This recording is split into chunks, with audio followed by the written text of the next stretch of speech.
नमस्ते। मैं आज का वीडियो रिकॉर्डिंग करने जा रही हूँ।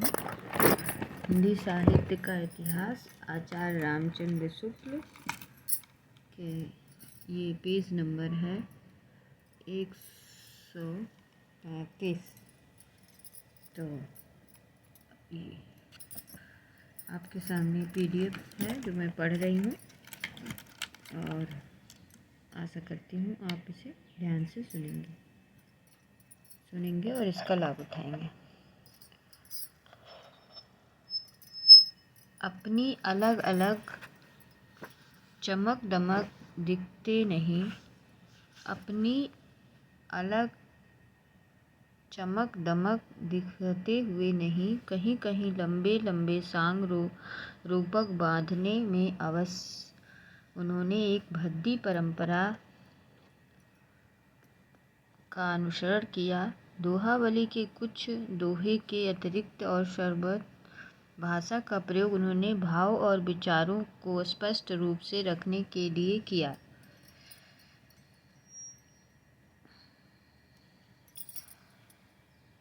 कारीगरी दिखाने के लिए नहीं, तो भाव और विचारों को क्या करने के लिए, स्पष्ट रूप से रखने के लिए किया, ना कि कारीगरी दिखाने के लिए। ये आचार्य रामचंद्र शुक्ल लिख रहे हैं, कारीगरी दिखाने के लिए नहीं।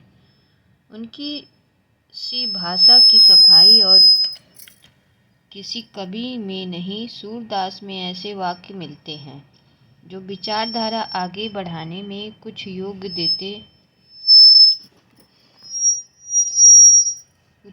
देते नहीं पाए जाते, केवल पाद पुरुषार्थ ही लाए हुए जान पड़ते हैं।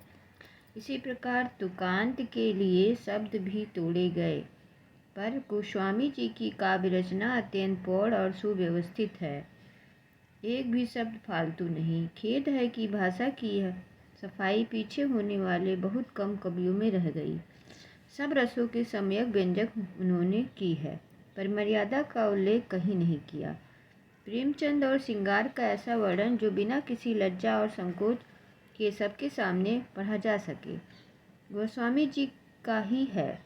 हम निसंकोच कह सकते हैं कि यह एक कवि ही हिंदी की प्रौढ़ साहित्यिक भाषा सिद्ध करने के लिए काफ़ी है।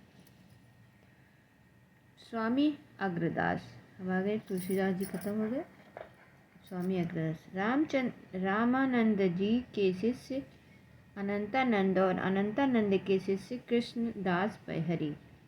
तो रामानंद के शिष्य कौन थे? अनंतानंद। अनंतानंद के शिष्य कृष्ण पैहरी। तो अग्रदास जी क्या थे? रामानंद जी के शिष्य अनंतानंद और अनंतानंद के शिष्य कृष्णदास पैहरी थे। कृष्णदास पैहरी के शिष्य अग्रदास जी थे। इन्हीं अग्रदास जी के शिष्य भक्तमाला के रचयिता प्रसिद्ध नाभादास जी थे। भक्तमाला के रचयिता कौन थे? नाभादास जी। गलता राजपुताना, गलता मतलब राजपुताना की प्रसिद्ध गद्दी का उल्लेख पहले हो चुका है। वहाँ ये भी रहा करते थे और संवत 1632 के लगभग वर्तमान थे। इनकी बनाई 4 पुस्तकों का पता चला है। किसके? अग्रदास का। ये भी गलता में रहते थे, यहाँ राजपुताने रहते थे। इनकी 4 पुस्तक ये हैं: हितोपदेश उपशाखा बावनी, हितोपदेश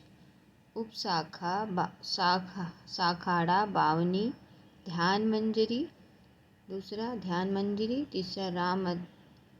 तीसरा राम ध्यान मंजरी, चौथा कुंडलिया।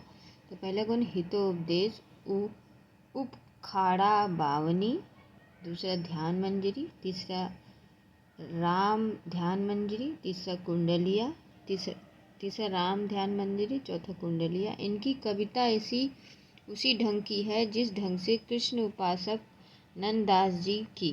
उदाहरण के लिए यह पद देखिए: कुंडल ललित कपोल जुगल अस परम सुदेशा, तिनको निखरी प्रकाश लजत राकेश दिनेशा। मेचक कुटिल विशाल स्वरूह नैन सुहाए।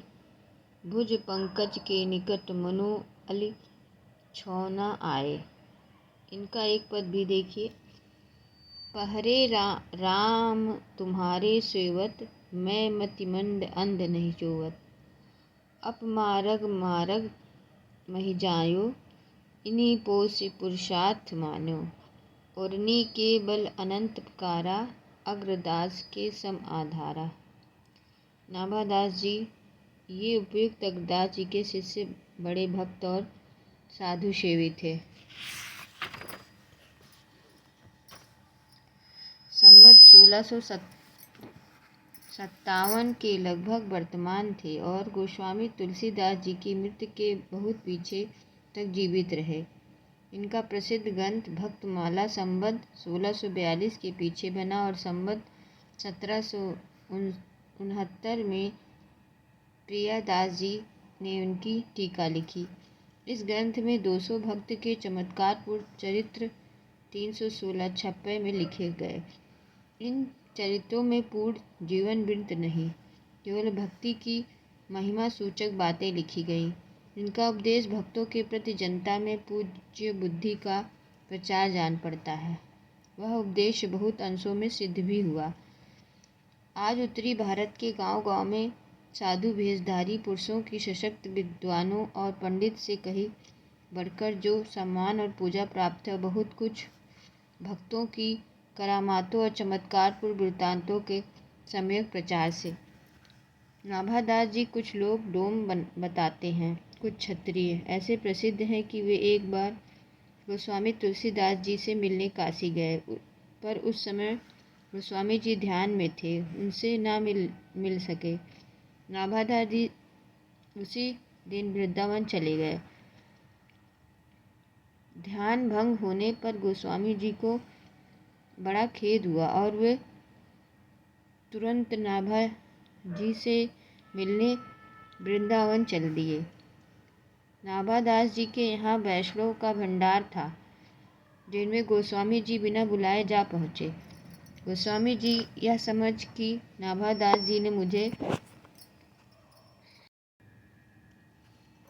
दोबारा से देखिए। संवत 1657 के लगभग वर्तमान थे और गोस्वामी तुलसीदास जी की मृत्यु के पीछे कुछ तक जीवित रहे। उनका प्रसिद्ध ग्रंथ भक्तमाला संवत 1642 के पीछे बना और संवत 1769 में प्रियदास जी ने उनकी टीका लिखी। इस ग्रंथ में 200 भक्त के चमत्कारपूर्ण चरित्र 316 छप्पन में लिखे गए। इन चरित्र में पूर्ण जीवन वृत्त नहीं है, केवल भक्ति की महिमा सूचक बातें लिखी गई। उनका उद्देश्य भक्तों के प्रति जनता में पूज्य बुद्धि का प्रचार जान पड़ता है। वह उपदेश बहुत अंशों में सिद्ध भी हुआ। आज उत्तरी भारत के गांव-गांव में साधु वेशधारी पुरुषों के साथ विद्वानों और पंडित से कहीं बढ़कर जो सम्मान और पूजा प्राप्त है, वह बहुत कुछ भक्तों की करामातों और चमत्कारपूर्ण वृत्तांतों का सम्यक प्रचार से। नाभादास जी को कुछ लोग डोंग बताते हैं, कुछ क्षत्रिय। ऐसा प्रसिद्ध है कि वे एक बार गोस्वामी तुलसीदास जी से मिलने काशी गए, पर उस समय गोस्वामी जी ध्यान में थे, इससे ना मिल सके। नाभादास जी उसी दिन वृंदावन चले गए। ध्यान भंग होने पर गोस्वामी जी की बड़ा खेद हुआ और वे तुरंत नाभादास जी से मिलने वृंदावन चल दिए। नाभादास जी यह वैष्णव का भंडार था, जिसमें गोस्वामी जी बिना बुलाए जा पहुँचे। गोस्वामी जी यह समझ कि नाभादास जी मुझे अभिमानी या समझा हो, सबसे दूर एक किनारे बुरी जगह बैठ गए। नाभादास जी ने जानबूझकर उनकी ओर ध्यान न दिया। परसने के समय कोई पात्र न मिला था जिसमें गोस्वामी जी को खीर दी जाए। यह देख गोस्वामी जी एक साधु का जूता उठा लाए और बोले, इससे सुंदर पात्र मेरे लिए और क्या होगा। इस पर नाभादास जी ने उठकर उन्हें गले लगा लिया और गदगद हो गए। ऐसा कहा जाता है कि तुलसी जी संबंधी अपने प्रसिद्ध छप्पे के अंत में पहले नाभादास जी के ने कुछ चिढ़कर यह चरण रखा था, कलि कुटिल जीव तुलसी भय, वाल्मीकि अवतार धरी। यह वृत्तांत कहाँ तक ठीक है नहीं कहा जा सकता, क्योंकि गोस्वामी जी का खान पान का विचार रखने वाले स्मार्त वैष्णव थे। तुलसीदास जी के संबंध में नाभादास जी का प्रसिद्ध छपन्या यह है। त्रेता काव्य निबंध करी सतकोटि रमयान, एक अक्षर उच्चरे ब्रह्म इत्यादि परायण। अब भक्तन सुख दैन बहुरे लीला विस्तारी, चरण समत रहत अहनिश बतधारी, संसार अपार के पार को सुगम रूप नौका लियो, कलिकुटल जीव निस्तारित वाल्मीकि तुलसी भय। अपने गुरु अग्रदास के समान इन्होंने भी राम भक्ति संबंधित कविता की। ब्रज भाषा पर इनका अच्छा अधिकार था और पद रचना में अच्छी निपुणता थी। रामचरितमानस संबंधित इनके पदों का एक छोटा सा संग्रह अभी थोड़े दिन हुए प्राप्त हुए। इन पुस्तकों के अतिरिक्त इन्होंने 2 अष्टयाम भी बनाए, एक ब्रजभाषा गद्य में, दूसरा रामचरितमानस की शैली पर दोहा चौपाई में। दोनों के उदाहरण नीचे दिए जाते हैं। गद्य। जब थी महाराज कुमार प्रथम, श्री वशिष्ठ महाराज के चरण छुए प्रणाम कर भय, फिर अपार विद्ध समाज तिनको प्रणाम करत भय, फिर श्री राजधिराज जू को जोहरत करी, श्री महेंद्र नाथ जू के निकट बैठत भय।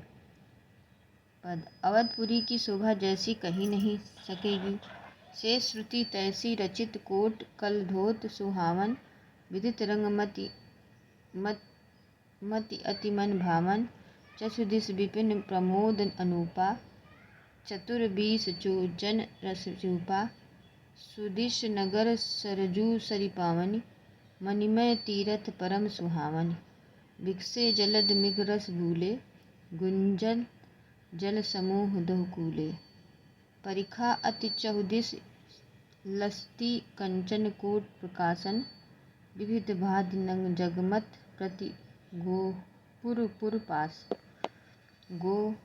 विविध भाति नग जगमत प्रति गोपुर पात।